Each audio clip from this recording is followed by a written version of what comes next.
Luis Ortiz stops Charles Martin in the 6th round of a seesaw heavyweight battle. Both guys were down twice. It was Martin who struck first towards the end of the 1st round when he dropped Luis Ortiz with a left hand which landed high and close to the back of Luis Ortiz's head, although I'd say it was just about legal. Ortiz wasn't seriously hurt, but he was definitely shaken up. He got to his feet and made it out the round. The 2nd and 3rd rounds were also good for Charles Martin. He landed some nice shots. He was moving around and walking Luis Ortiz onto stuff. And you could see that Ortiz was the much better fighter technically. His punches were more cultured and his technique was more refined.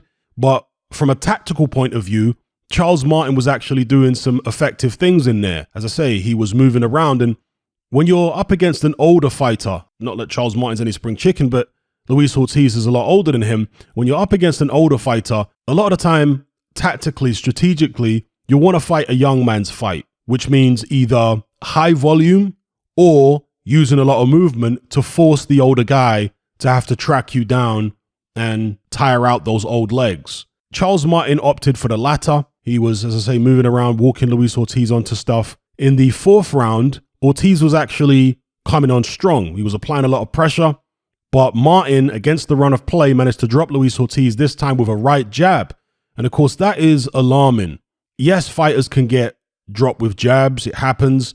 But generally speaking, it's when a fighter is really beaten up. For example, Anthony Yarde, when he got dropped by a jab against Sergey Kovalev, it was in the 11th round, I believe. He was really beaten up. He'd taken much better punches than that prior, earlier in the fight.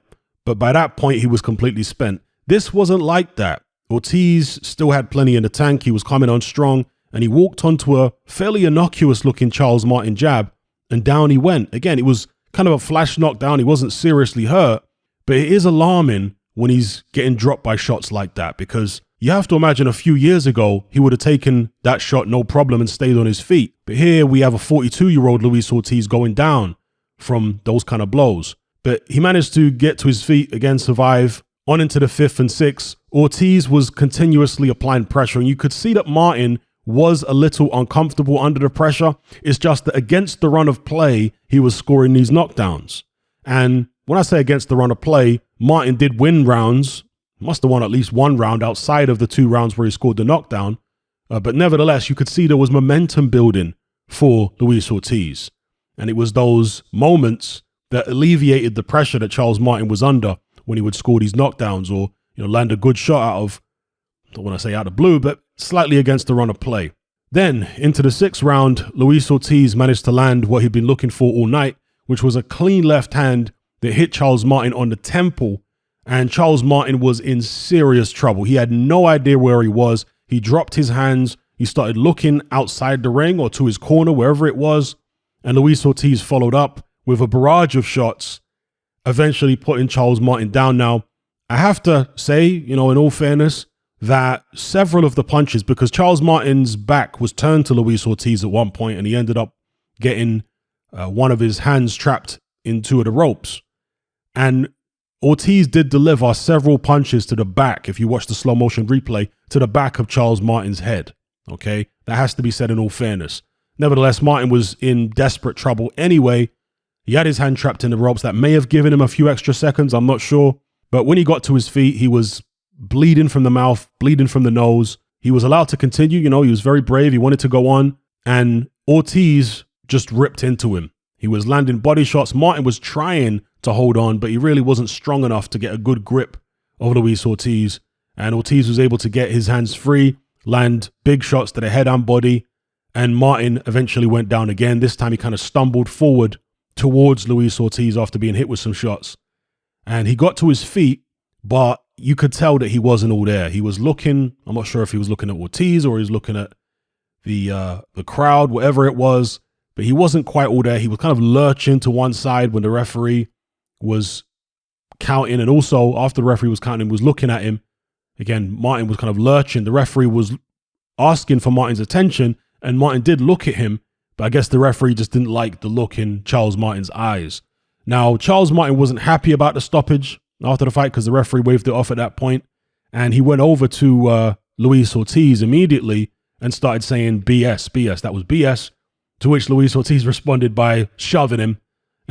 And, you know, a little bit of a fracas ensued, but Charles Martin's trainer, Manny Robles, was able to calm the situation down. He speaks Spanish. He was speaking to Luis Ortiz. They calmed it down. They pieced it up. Charles Martin later on came to Luis Ortiz's corner and congratulated him on the win. And, you know, they all kissed and made up and lived happily ever after. Well, not quite. Manny Robles, judging by his body language, wasn't happy with the stoppage. He felt like his fighter should have been allowed to continue. And I have to imagine that in training for this fight, because Charles Martin came in lighter than normal, I believe. So he really trained hard for this fight. And you can see strategically, as I say, it seems as though they'd planned to move around the ring. Maybe they'd taken a little bit of a leaf out of Deontay Wilder's book and, you know, just allowed Ortiz to exert himself. And surely they'd planned, because Deontay Wilder had to go through some very rough moments against Luis Ortiz in the first fight. So perhaps they'd planned for a rough fight where Martin might get hurt, or Martin might have to survive tough moments. Remember, Charles Martin was sparring with Andy Ruiz and some very good heavyweights over the past few years. So he must have been in situations in the gym where he got hurt and dropped perhaps and had to survive.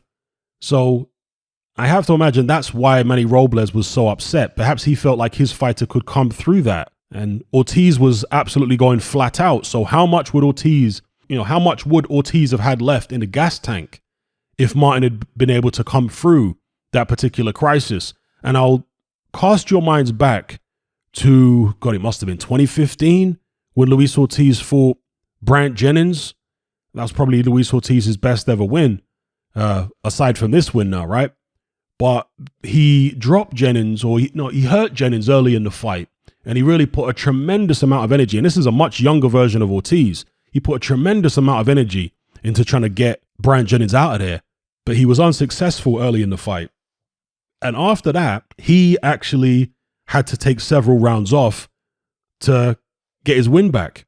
And during that time, Bryant Jennings was actually able to get some stuff done on the inside and, you know, outwork Luis Ortiz from what I can remember.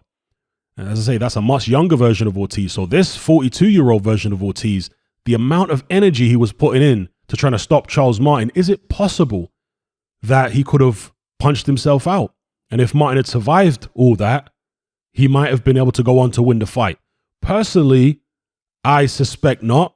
I think Charles Martin was completely out of it. And even though he did grab hold of Luis Ortiz and managed to run the clock down a little bit, I think that so much damage had been done to Charles Martin at that point that even if he survived that round and come out for the next round, I don't think he would have been the same. Maybe I'm underestimating him. Maybe his conditioning was so good due to his work with Manny Robles and all the sparring I've already talked about that he would have been able to, you know, recover from that situation, maybe get on his bike a little bit and perhaps wear Luis Ortiz down further down the line in the fight. But my hunch is that Ortiz would have got to him. And there was almost a sense of inevitability, because even though Charles Martin was doing some good things in there, Ortiz was pressuring him nonstop. And he did look uncomfortable to me, Charles Martin. The longer the fight was going, the more uncomfortable he was looking. And as I previously mentioned, certainly the second knockdown came kind of against the run of play. You know, it alleviated some of the pressure that Charles Martin was under. So I feel like there was a sense of inevitability and Ortiz was going to get to him eventually based upon what I saw there in that fight. So yeah, that's my take on it. Let me know your take in the comments below. Did you think it was a good performance by Luis Ortiz? I think most people are going to be a little alarmed that Ortiz was dropped the way that he was, particularly the second knockdown, getting dropped by a jab from Charles Martin. How good is Luis Ortiz's punch resistance at this stage? And of course, Anthony Joshua's performance against Charles Martin is going to look a whole lot better after seeing how Ortiz basically struggled with Martin. Let's be real. Whereas Anthony Joshua was able to blow Charles Martin completely out of the water in 2 rounds with no trouble at all. Now, obviously styles make fights, but the reason I bring this up is because for the longest time, the Deontay Wilder crowd, the PBC crowd, were acting like Luis Ortiz was the second or third best heavyweight in the world behind Deontay Wilder, and that nobody else in the division wanted to fight Ortiz, nobody could beat him, etc., etc. And then you see him in there against Charles Martin, admittedly an older version of Ortiz, but also an older version of Martin, right? Martin was much younger when he fought Anthony Joshua, and Ortiz had all sorts of problems with him. So that just goes to show that the perception that a lot of these PBC fans have of the heavyweight division and of people like Luis Ortiz isn't particularly accurate. But, you know, what's new? I guess most of us who are not PBC fanboys knew that already. So, yeah, let's see where Luis Ortiz goes from here. Let's see what Charles Martin does. He's 35 years of age himself. Can he come again? If so, who would you like to see Charles Martin fight? Do you even want to see him fight again? Some people, I'm sure, will be suggesting that Martin could be an opponent for Derek Chisora. That might be a fun fight.